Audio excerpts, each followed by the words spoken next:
j'espère que tout le monde va bien. Je vais vous faire un petit tirage message des guides, comment dire, avec 3 choix. Je vais essayer de faire des petites capsules de 10 minutes. Peut-être 20, mais je sais pas. On va bien voir si ça se passe bien ou pas. Alors aujourd'hui, je vous laisse 3 choix entre 3 bouquins, parce que je ne sais pas quoi mettre d'autre. Je n'ai pas beaucoup de décoration. Du coup, vous avez le bouquin Le chat noir et autres histoires extraordinaires d'Edgar Allan Poe. Super intéressant, super sympa. Un peu glauque, mais super sympa. Ensuite, vous avez donc ces méditations métaphysiques de Descartes, mais en fait, j'ai fait la couverture, du coup. J'ai fait une couverture. Voilà. Et ensuite, vous avez donc un bouquin de ma création, enfin, que j'ai décoré, où il n'y a rien dedans. S'il y a du scrapbooking, mais voilà. Voilà, je vous laisse choisir entre ces trois-là. Vous allez dans la timeline, donc c'est dans la description en bas de la vidéo. Vous appuyez sur la petite flèche en bas à droite et vous allez voir écrit timeline. Il y a les chiffres en bleu et vous appuyez sur ceux qui correspondent à votre choix. Donc 1, 2, 3. Ok, pour le choix numéro 1, le bouquin d'Edgar Allan Poe. Enfin, c'est pas un bouquin, c'est un bouquin de recueil de nouvelles en fait. Alors, voyons voir, pour vous, les messages des guides en ce moment.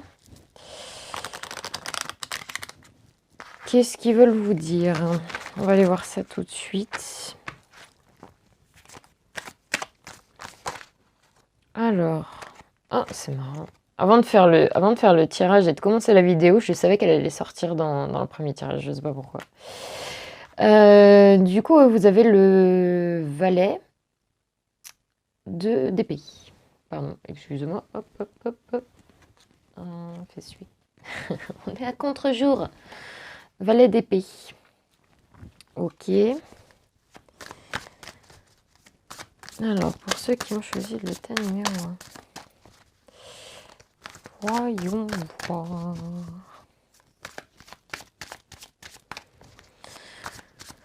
Donc, valet d'épée. Vous vous sentez... Oui, pardon. Vous vous sentez obligé de vous battre. Vous sentez que vous allez devoir batailler dans quelque chose, y aller et ne pas lésiner sur les efforts. Vous le sentez. Donc, ok, voyons voir.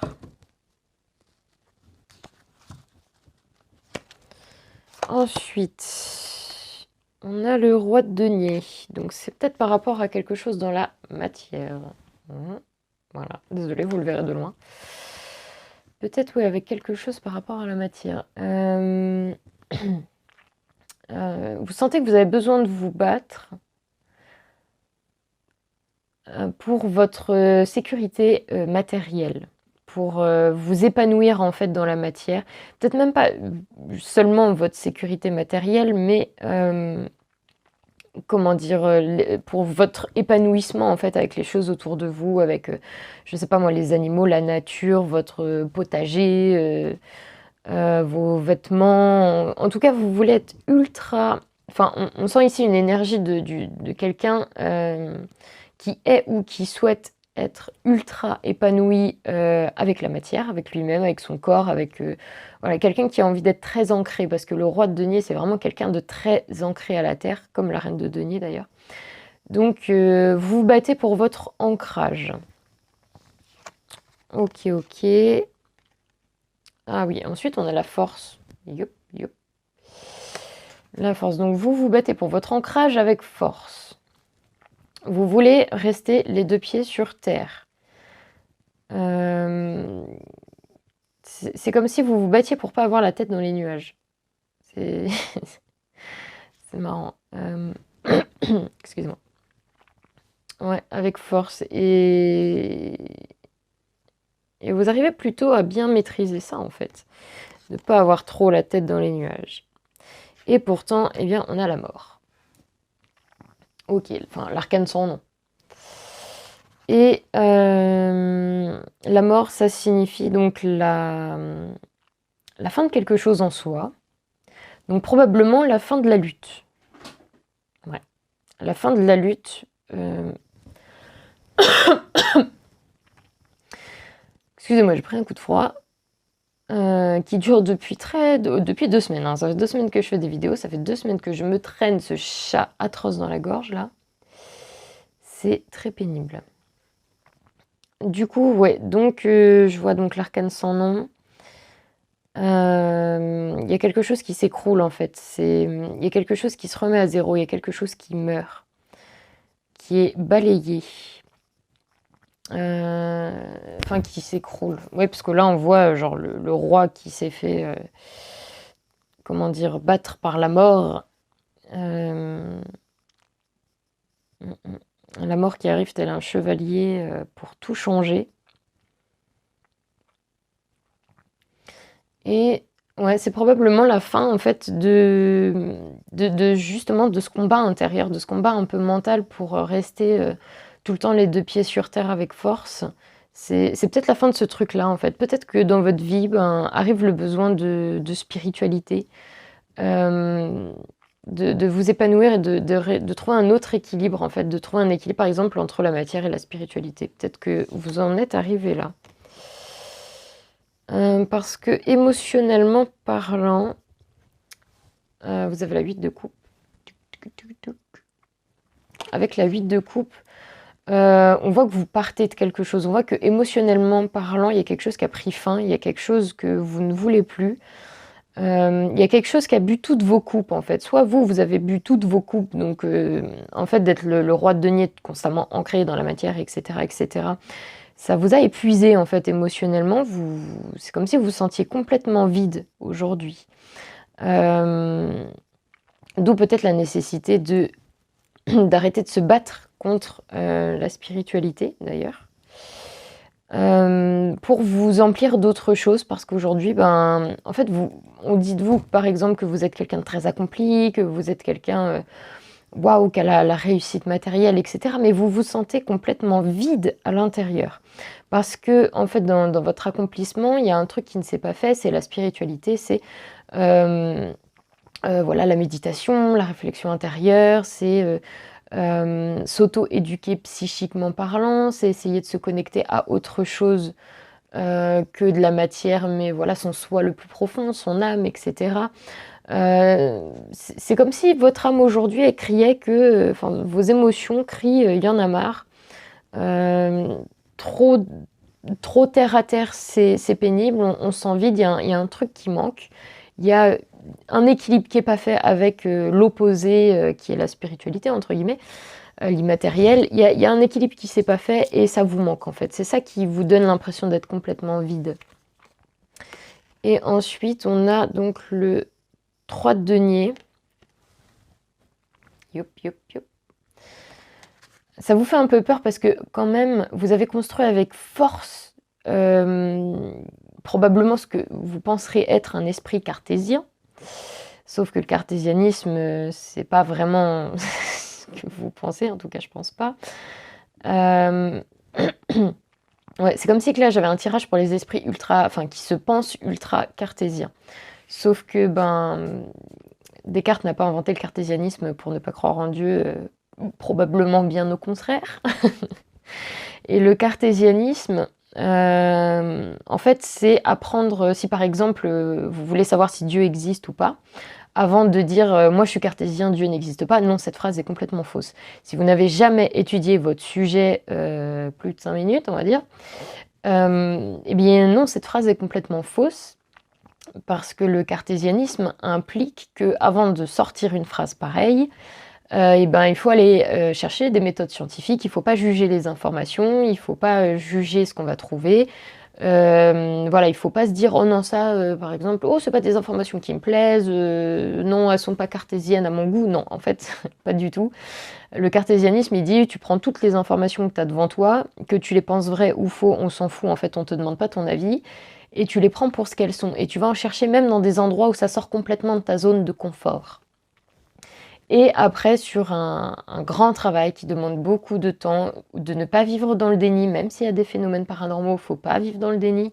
S'il n'y en a pas, ben c'est pareil, il ne faut pas vivre dans le déni. En tout cas, il ne faut pas vivre dans le déni de beaucoup de choses et c'est des apprentissages scientifiques qui prennent du temps.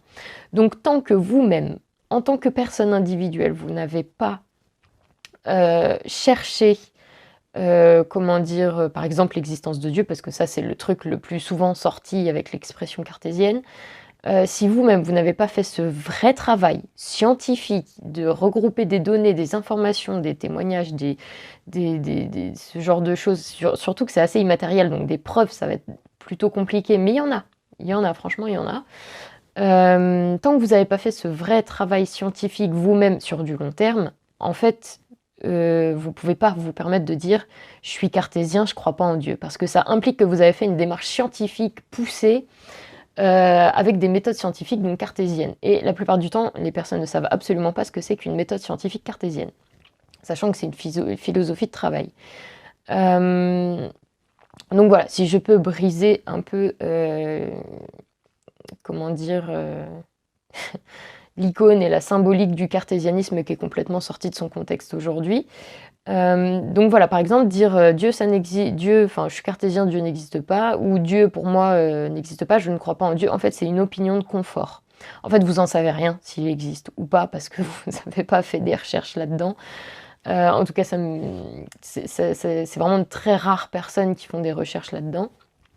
Donc, même s'ils ne sont pas dans un institut ou quoi aux caisses. Donc voilà, si vous n'avez pas entamé des recherches là-dessus, sur ce sujet de manière cartésienne, eh bien, vous avez ce qu'on appelle une opinion de confort, une opinion, comment dire, empirique, et non pas cartésienne. Et l'empirisme, c'est ce qui s'oppose au cartésianisme. Voilà. Donc, c'est pas parce que vous avez lu 2-3 bouquins sur la science et que vous y connaissez 2-3 phénomènes en physique que vous avez prouvé que Dieu n'existe pas. Au contraire, vous avez juste prouvé que... Enfin, vous êtes juste au courant qu'il y a des phénomènes physiques qui existent. Voilà, c'est tout. Ok, donc là, on sent quelqu'un qui a vraiment besoin, qui, en fait, à se croire cartésien, se sent complètement vide. En fait, c'est plutôt empirique. Voilà, les 2 pieds ancrés sur la terre, répéter tout ce qui a été appris, etc. Les 2 pieds sur terre, même si... voilà, il y a une méthode de recherche, en fait, il manque le côté immatériel de la méthode de recherche. Le côté, on va dire... oui, voilà, immatériel. Du coup, eh bien, on sent que, voilà, il y en a marre, on se sent vide, on sent que le côté matériel de la vie, en fait, il manque de quelque chose, il est vide. Et c'est vrai qu'entre être et avoir, comme disait Erich Fromm, le philosophe Erich Fromm, entre être et avoir, parfois il faut choisir. Et soit l'humain se dirige vers le mode avoir, donc très matériel, très matérialiste, très terre à terre, soit il se dirige vers le mode être, donc beaucoup plus spirituel dans le partage, dans la connexion avec les autres, dans le partage de ses connaissances, dans l'apprentissage, dans voilà, se connecter à quelque chose de plus immatériel que ce qu'il a autour de lui. Comme ses sentiments, par exemple, les sentiments c'est immatériel. Et pourtant ça existe. On ne peut pas les voir, on ne peut pas les palper, enfin si on peut les voir s'afficher sur la tête de quelqu'un, mais en vrai un sentiment on ne peut pas le voir. Et pourtant, le sentiment, ça existe, ça fait partie un peu spirituel. Enfin voilà, les émotions, c'est pas pour rien que dans le tarot, par exemple, ce sont des coupes. Les coupes, à la base, dans le tarot médiéval, c'est le Graal. C'est tout ce qui se rattache à l'Église, c'est tout ce qui se rattache au spirituel, c'est tout ce qui se rattache à Dieu. Et aujourd'hui, dans le tarot, les coupes, c'est ce qui se rattache aux émotions. Et l'émotionnel, donc aujourd'hui dans le tarot, est assimilé en fait à quelque chose de spirituel. C'est une émotion qui n'est pas palpable, qui coule, qui est fluide, qui est un peu inattrapable. Voilà. Donc ça, c'était pour la petite explication.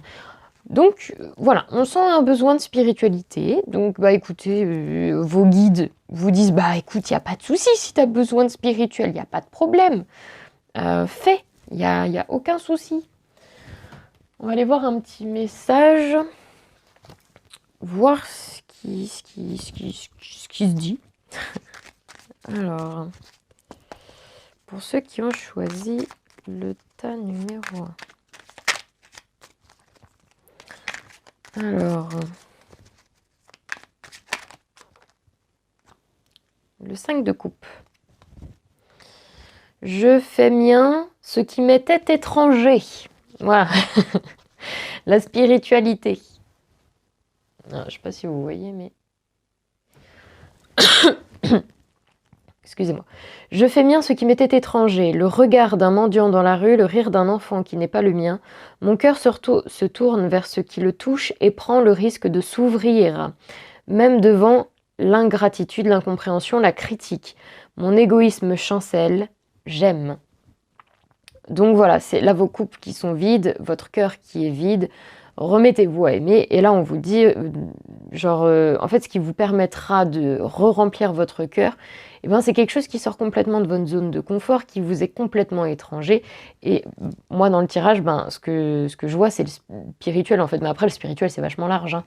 Hein. Ça peut être religieux, ça peut être, je sais pas moi, du yoga, ça peut être de la méditation, ça peut être du bouddhisme, ça peut être simplement de vous reconnecter à vos émotions, ça peut être de simplement essayer de ressentir au plus profond de vous votre âme, enfin voilà, de vous connecter à d'autres choses, je sais pas moi, l'univers, aux planètes, aux vibrations qu'il y a autour de vous, de vous intéresser peut-être à autre chose aussi. Hein. Ça se trouve, le spirituel, ça va vous intéresser. Hein. Et puis aujourd'hui, comme je disais l'autre jour, j'en parlais, je disais aujourd'hui, de toute façon, il y a tellement de souffrance, le monde est tellement difficile, est tellement compliqué, surtout psychologiquement parlant, parce qu'on vit dans une époque vachement méritocratique par rapport au travail, surtout avec beaucoup de gens qui se disent cartésiens alors qu'ils ne le sont pas. Des gens qui vivent beaucoup dans l'empirisme, donc dans les opinions de confort, alors qu'ils n'ont fait aucune recherche là-dedans. C'est voilà, c'est très difficile aujourd'hui de vivre dans un monde où il y a de la violence psychologique partout, il y a encore de la violence physique, il y a le contexte actuel, etc. Enfin, c'est très, très, très compliqué. Et je disais, je trouve qu'aujourd'hui, la spiritualité, ça aide beaucoup de gens dans leur vie. Moi, la première, ça m'a beaucoup aidé. Et je trouve qu'aujourd'hui, on ne peut pas se payer le luxe de passer à côté de cette aide. Franchement, face aux souffrances, si on peut prendre n'importe quoi qui résonne en soi pour aller mieux, en fait, faut pas chercher à comprendre, faut le prendre, quoi. C'est après, bien sûr, tout en évitant de sombrer, d'en faire des addictions, d'aller dans des sectes ou ce genre de choses, bien évidemment, de rester, équilibré dans la spiritualité, par exemple. Mais c'est quelque chose qui peut vous aider à retrouver l'équilibre si vous perdez pas l'esprit à chaque fois que vous entendez un truc étrange, quoi. C'est justement la méthode cartésienne, elle vous évite de perdre pied dans des choses, parce que la spiritualité, c'est vachement vaste, ça peut faire peur, ça peut être très galvanisant aussi. Donc, voilà, la méthode cartésienne, elle aide en fait dans la spiritualité à avoir un chemin moins chaotique et moins, qui peut nous faire perdre complètement pied et ne plus être que l'ombre de nous-mêmes. Donc voilà, en tout cas c'était le petit message, vous en avez un autre derrière, le 7 d'épée. La vérité, quelle merveille, qu'elle soit scientifique ou poétique, elle nous met tous d'accord. Tranche dans la jungle des opinions et brille au centre des discussions comme un diamant à 1000 facettes que tous s'accordent à trouver précieux. La découvrir, c'est l'œuvre d'une vie. Voilà, ça c'est clairement la carte qui parle du cartésianisme. Ok. De découvrir la vérité, c'est l'œuvre d'une vie. Voilà, c'est pas quelque chose qui se fait comme ça, sans réfléchir.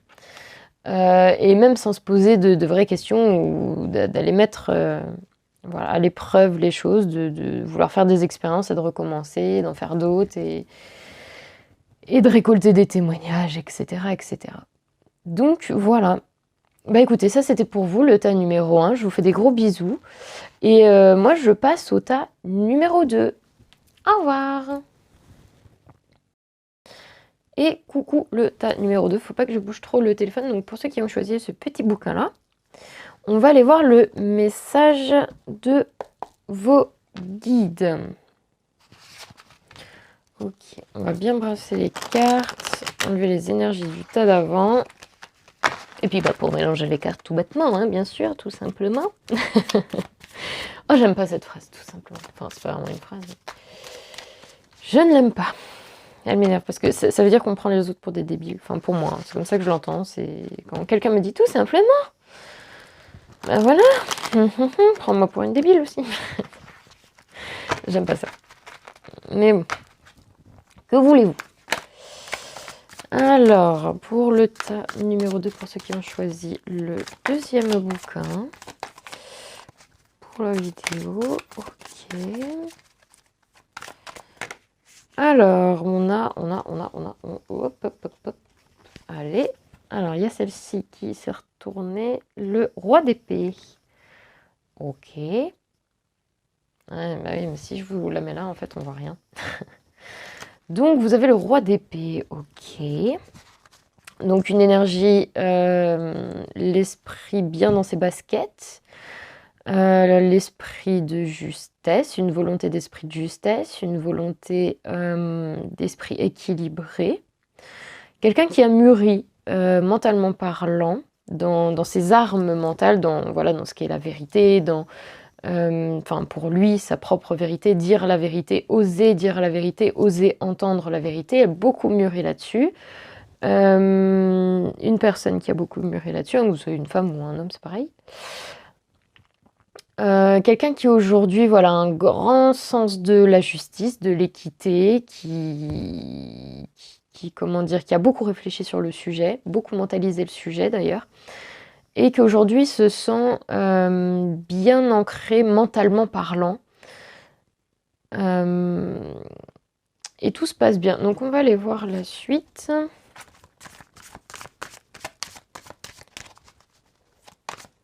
Donc en tout cas, vos guides voient en ce moment le travail que vous avez fait mentalement parlant. Alors, le roi d'épée peut être un peu parfois froid. Alors moins que la reine d'épée. La reine d'épée, c'est la plus froide.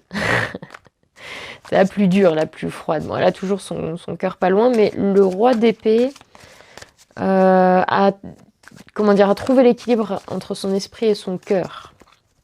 Enfin, le roi, c'est en fait, on s'en fout que ce soit un homme ou une femme sur la carte. C'est juste pour dire personnage qui est arrivé à maturité dans son esprit par rapport à un sujet. Oh, je vais y avaler ma salive de travers. Ok. Alors, on va aller voir ça. Qu'est-ce qu'il y a d'autre là-dedans? Alors, la tour. Ok. Bon, vous avez la tour. Qu'est pas ça avec la tour? Donc, moi, la tour, je la vois toujours comme une carte. En fait, c'est une prison que les gens se sont créés tout seuls. Un roi, une reine, ils se créent une tour et en fait, ils se terrent dedans. Elle est pratiquement inaccessible. Souvent, elle est construite, là par exemple, sur cette carte, elle est construite sur un rocher. Les 4 murs sont identiques avec quelques menus fenêtres à l'intérieur. Enfin, vraiment, c'est une espèce d'intérieur qui est construit comme une prison. Donc, soit ça représente la prison intérieure que vous vous êtes construite, soit votre couple qui a été construit comme une prison, soit votre esprit qui a été construit un peu comme une prison. En fait, c'est votre propre prison, enfin, ce qu'on appelle l'auto-saboteur intérieur, bien sûr. Voilà, donc pour moi, la tour, c'est quand elle est frappée, entre guillemets, par la providence ou par quelque chose, c'est cette prison qui s'écroule. Donc c'est une très bonne nouvelle. Une prison qui s'écroule, c'est voilà, quelque chose qui vous maintenait enfermé, qui vous donnait l'illusion de sécurité, mais qui, en fait, sur du long terme, ne peut pas fonctionner parce que vous êtes en train de croupir dedans, vous êtes en train de mourir dedans. Et vous êtes probablement en train de devenir fou dedans. Donc, c'est hyper important. Ensuite, on a le roi de bâton. Ok. Pardon, hop. Le roi de bâton. Donc, le roi de bâton, lui, il est, ancré à la nature, mais pas seulement. Il est surtout ancré à son feu intérieur. Il est ancré à sa créativité. Enfin, il est ancré dans sa créativité. Il a mûri dans sa créativité, il a mûri, comment dire? Dans sa vision passionnée du monde, sa vision passionnée des choses. Il représente le feu, en fait, l'accomplissement du feu, donc l'accomplissement de la passion, des choses brûlantes. Et peut-être que en ce moment, avec grande passion, eh ben, vous êtes en train de détruire quelque chose dans votre vie. Quoi? J'aimerais bien aller voir. Donc, qu'est-ce qui se passe? Donc, on a le 6 de bâton. Vous récoltez les lauriers et le succès. Ok. Donc, par rapport à votre esprit, donc vous êtes bien aligné avec votre passion dans votre esprit. Ok. Ou peut-être besoin de plus s'aligner avec sa passion dans son esprit. Je vais aller voir les autres cartes, histoire de bien comprendre. Ah, d'accord, c'est sentimental en fait. Vous avez le 4 de coupe. Ok. Oui, en fait, cette tour qui s'écroule, eh ben, elle est sentimentale. Enfin, elle est émotionnelle en fait. D'accord. Et vous avez donc la 10 de denier, ouais, complètement. Ok, ok. Donc, ouais, ce que je vois, c'est que, donc, mentalement parlant, psychiquement parlant, roi de denier, donc l'esprit très fort, l'esprit qui mûrit, l'esprit qui arrive dans une forme de maturité sur certains sujets, pas sur tous les sujets bien sûr, mais sur certains sujets, l'esprit a beaucoup mûri. Surtout, l'esprit a beaucoup mûri, excusez-moi, sur le sujet de la passion, sur le fait comment dire, d'avancer coûte que coûte dans ce qu'on aime, en s'en fichant du regard des autres, et en s'accomplissant dedans, parce que de toute façon, sur Terre, il y a forcément des personnes qui, dans votre côté créatif, qui va aimer ce que vous allez faire. Même s'il y en a une ou deux, il y a forcément quelqu'un que ça va toucher. Il y a forcément quelqu'un qui va être touché par ce que vous faites. Et en fait, en récolter les lauriers, c'est voir que ce que vous avez fait a inspiré d'autres personnes, en fait, a apporté quelque chose à d'autres, autant que ça vous a apporté à vous-même. Donc ça, en tout cas, sur ce point-là mental, ça, là-dessus, vous l'avez compris. Vous avez complètement mûri sur le fait que ce que vous vous apportez à vous créativement, vous vous rendez compte que ça peut pas plaire à tout le monde, mais que on s'en fout du moment que ça plaît au moins à une personne. Pour vous, c'est nickel, c'est gagné, quoi. Donc c'est comme ça que je vois les choses.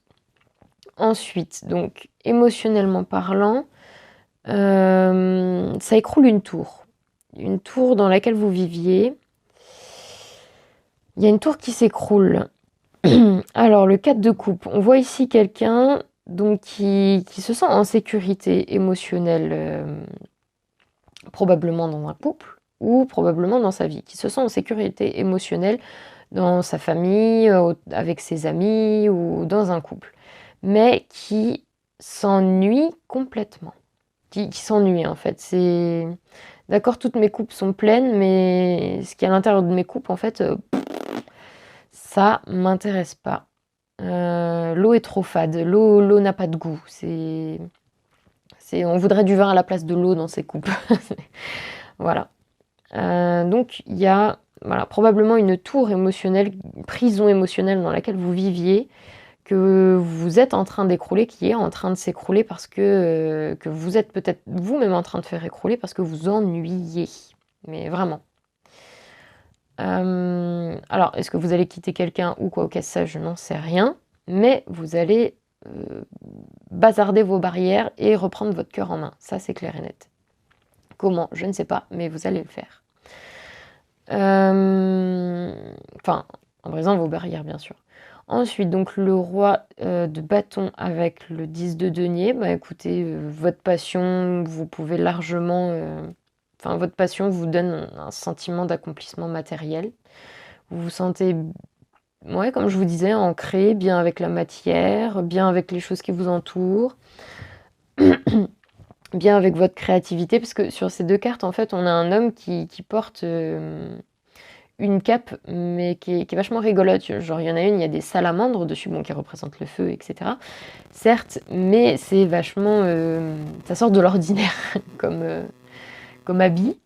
Et sur la 10 de denier, c'est pareil. Il y a quelqu'un qui a comment dire, une couverture sur lui, une espèce de cape, mais avec plein de choses un peu rigolotes dessus, qui sortent de l'ordinaire comparé aux autres où c'est juste rouge, juste bleu ou juste jaune. Et ben elles sont bariolées. Donc vous êtes bien ancré dans votre créativité, bien ancré avec les animaux autour de vous, bien ancré avec les personnes autour de vous. En tout cas, voilà, matériellement et enfin la passion, matériellement, etc. Tout ça, bon bah écoutez, il y a un bon ancrage, hein, ça c'est clair, il y a un bon ancrage. Il y a que émotionnellement où ça a été peut-être un peu trop ancré, un peu trop prison et ça a besoin de s'écrouler en ce moment, quoi. Enfin, la prison a besoin de s'écrouler. Ok, ok, bon. Je vais vous prendre deux petits... deux petits, un. À la base, c'est un, mais tout à l'heure, c'est parce qu'il y en a deux qui sont sortis. Donc, un petit conseil.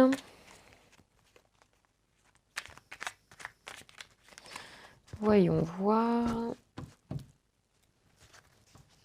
Eh bien, ce sera un, du coup. Cavalier de coupe. J'essaie de vous montrer, mais vous n'allez pas voir grand-chose. Alors, cavalier de coupe. Mon cœur se brise. Ah, oui, bah oui, comme je vous disais, oui. La tendresse me submerge. L'indifférence qui me servait de rempart contre la douleur du monde s'est effondrée. Ben, comme je vous le disais, ouais. Dans ma coupe brille un joyau, un amour bien plus grand que moi. C'est lui qui me conduit vers la prochaine étape. Je n'ai qu'à lui obéir. Bon, écoutez, je pense que le message est très clair. Du coup, bon, bah, je vous laisse l'entendre et le comprendre seul. Voilà, voilà. Bah écoutez, je vous fais des gros bisous et je vous dis à la prochaine. Moi, je vais passer au tas suivant. Au revoir. Et coucou pour ceux qui ont choisi le tas numéro 3, le bouquin numéro 3, mon journal à scrapbooking. On va passer tout de suite à votre tirage. Donc, qu'est-ce que les guides ont à vous dire en ce moment?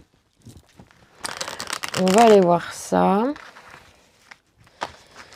Mais les mouches m'enquiquinent. Donc, on va aller voir ça. Qu'est-ce que les guides ont à vous dire en ce moment? On voit bien les cartes, mais laisse-moi tranquille. Pénible.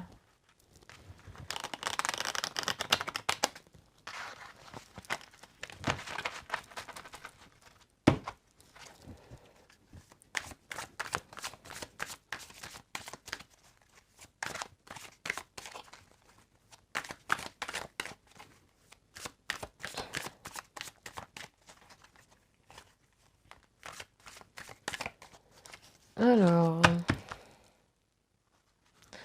voyons voir. Donc, pour le tas numéro 3, voyons voir. Donc, on a 8. Quelqu'un qui est enfermé... 8 d'épée, pardon. Quelqu'un qui est enfermé dans ses pensées. Quelqu'un qui se sent enfermé dans son mental. Je comprends mieux pourquoi vous avez choisi ce bouquin. Il y a marqué « Penser différemment » dessus, en anglais. Ok, donc vous vous sentez enfermé dans votre mental. Vous avez peur que si vous bougez de vos positions actuelles ou des choses que vous pensez, ben, vous allez vous faire mal. Mais en fait, ce que vous pensez, déjà, ça vous fait mal. Vous êtes emprisonné dans votre tête. Ok. L'as de coupe. Une nouvelle façon d'aimer, un nouvel amour. Quelque chose qui émotionnellement repart à zéro. Quelque chose de neuf. Quelque chose de plus adapté, de plus en paix. Ok. Oh, 2e mars. Ok, l'as de denier. Donc, pareil, un renouveau dans la matière. Il y a quelque chose qui est en train de prendre racine. Ce qui naît petit peut devenir grand. Ok, ok, donc ok, dans la matière, il y a quelque chose de nouveau qui est en train de prendre forme. Ça marche. Ensuite, on a le 8 de bâton. Hop, hop, hop, hop. Alors, le 8 de bâton. Il y a 2 8 là.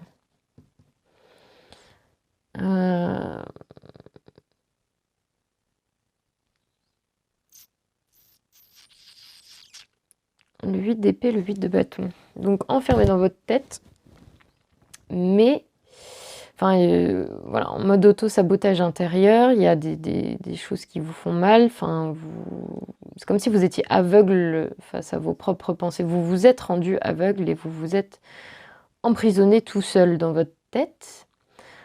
C'est comme si vous vous donniez des coups de bâton aussi dans votre tête. Ouais. Vos passions vous enferment peut-être. Peut-être que passionnément, vous vous êtes enfermé dans votre tête. C'est plutôt étrange. Ou la passion que vous avez aussi vous a enfermé dans votre tête. Probablement, je ne sais pas, si vous avez la passion d'une certaine forme de science, par exemple, ça vous a peut-être enfermé dans votre tête. Ou peut-être trop la passion, par exemple, de l'ésotérisme ou ce genre de choses. Vous vous êtes enfermé dans votre tête. Mais sinon, on va vous aider. En fait, vous allez obtenir de l'aide de personnes passionnées d'un peu partout. Je pense que, ouais, j'entends comme ça, vous allez obtenir de l'aide. Ok, ok, donc le valet de coupe, donc va très bien avec l'as de coupe, pour le coup. Parce que du coup, nouvel amour, et c'est, vous vous sentez un peu fébrile, un peu juvénile, enfin un peu... comme disait Florence Foresti, quand on tombe amoureuse, on redevient tout une gamine avec des couettes 12 ans, on se tortille les doigts de pied. Et voilà, cette carte-là, en général, dans mes tirages, elle sort beaucoup avec l'as de coupe. Parce que quand on tombe amoureux ou quand on renouvelle ses émotions, on sent une forme d'immaturité qui reprend naissance, parce qu'en fait, comme on a tout remis à zéro, c'est complètement immature. Notre nouvelle façon d'aimer, notre nouvel amour est immature, c'est normal, c'est logique. Et il va falloir grandir quand notre cœur entame un nouveau cycle. Forcément, ça va être immature, parce que c'est tout nouveau. Et voilà, la nouveauté rend immature parce que dans la nouveauté, il n'y a pas d'expérience. Et voilà, ce valet de coupe, il n'a pas d'expérience en fait. Il est un peu maladroit. Il a envie d'y aller, mais il est un peu maladroit. Il serait capable de vous offrir une coupe avec un poisson dedans qui sent la mer et qui sent la vase. Ensuite, on a le chevalier d'épée qui vient en dessous l'as de denier. Donc très envie de vous battre dans cette chose, dans la matière qui est en train de prendre vie, que vous avez plantée dans votre vie et qui est en train de germer. Cette nouvelle idée, ce nouveau projet, cette nouvelle volonté, même un potager, ça peut être un potager par exemple. C'est la matière, voilà. C'est tout ce qui est palpable, que ce soit humain, mangeable, denier, argent, enfin bref. Votre maison, vos habits, etc. Donc il y a quelque chose de nouveau, il y a quelque chose qui se renouvelle, il y a quelque chose qui prend forme. Ça peut être un projet financier, ça peut être un projet de cultiver quelque chose pour un jour le recevoir un peu plus en abondance. Enfin voilà. Et avec ce cavalier d'épée, enfin ce chevalier d'épée, ce que je vois, c'est que vous allez y aller à fond, quoi. C'est genre vraiment l'esprit aiguisé, vous allez y aller, vous allez foncer, vous allez faire preuve de... Vous allez vous battre. C'est vraiment quelque chose, vous avez très très très envie de vous battre, vous avez très envie d'y aller. C'est nouveau, vous en fichez, vous irez. Vous irez complètement. Ok, ok.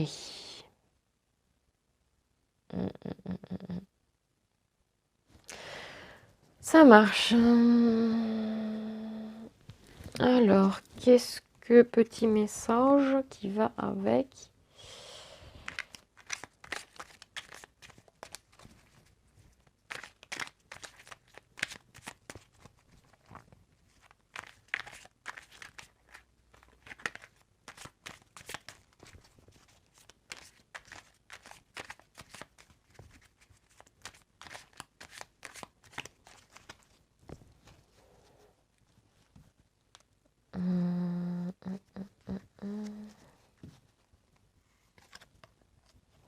Le 6 d'épée.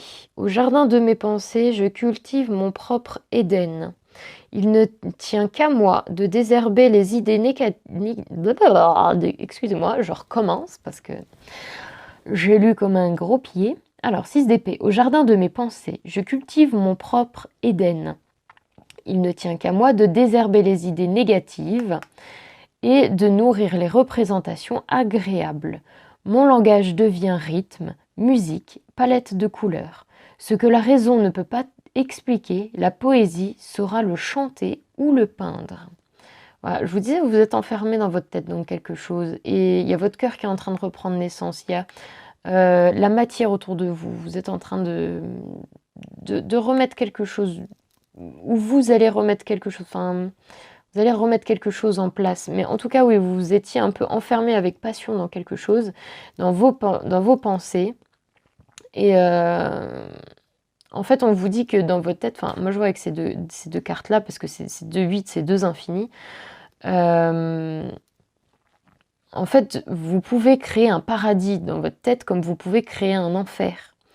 C'est si vous passez votre temps à vous dire: «Oh là là, mais moi je suis pas douée pour ça, et puis moi j'ai pas envie de ça, et puis moi j'aime pas ça, et puis je ne suis pas ça, je suis pas ce genre de personne». Par exemple, je sais pas, des pensées limitantes comme «Ouh là là, moi je me mets en colère facilement. Ouh là là, moi je suis vite frustrée. Oh là là, moi je suis un éternel insatisfait». Enfin bref, ce genre de choses. Moi je suis quelqu'un qui souffre tout le temps, enfin quelqu'un qui vit constamment, tout le temps, tout le temps, tout le temps, encore et encore dans ses souffrances. On vous dit avec passion, c'est genre aller puiser dans l'infinie possibilité et énergie des passions, de la créativité pour aller reformer votre état intérieur pour en refaire quelque chose de nouveau, quoi. C'est genre remettez ça à zéro, repartez sur un autre cycle de pensée, un autre cycle intérieur et enlevez-vous de tout ce qui vous enchaîne, de toutes les mauvaises choses qu'on vous a probablement dites sur vous, qu'on vous a probablement apprises et que vous pensez de vous-même, ou même des choses où vous êtes persuadé, je sais pas moi, d'être quelqu'un absolument génial. Et enfin voilà, c'est remettez de l'équilibre un petit peu dans ce que vous pensez. C'est comme ça que je l'entends. Cultivez votre propre Éden, cultivez votre propre paradis intérieur, et pour ça il faut penser différemment. C'est marrant. c'est interconnecté. C'est holistique tout ça. Voilà, va désherber tes idées négatives, va désherber tes épées là, que tu as plantées dans ton sol. C'est même pas de l'herbe que tu as plantée. C'est va déplanter tes épées et va planter de l'herbe, quoi. Ok. En tout cas, c'est un grand appel à reprendre en main ta propre créativité, ta propre façon de créer ton monde intérieur, parce que le monde dans lequel tu vivras toute ta vie, ben, c'est ton monde intérieur, c'est dans ta tête. Et ça, tu vivras tout le temps dans ta tête. Donc, autant en faire un lieu agréable et sympathique qui permet de pouvoir évoluer et qui permet d'être heureux. Bah écoutez, je vous fais des gros bisous. J'espère que ça vous aura aidé et parlé. Et moi, je vais aller manger parce que je sais pas si ça s'entend, mais j'ai mon ventre qui gargouille de ouf. Bon, écoutez, je vous fais des gros bisous et je vous dis à la prochaine. Salut!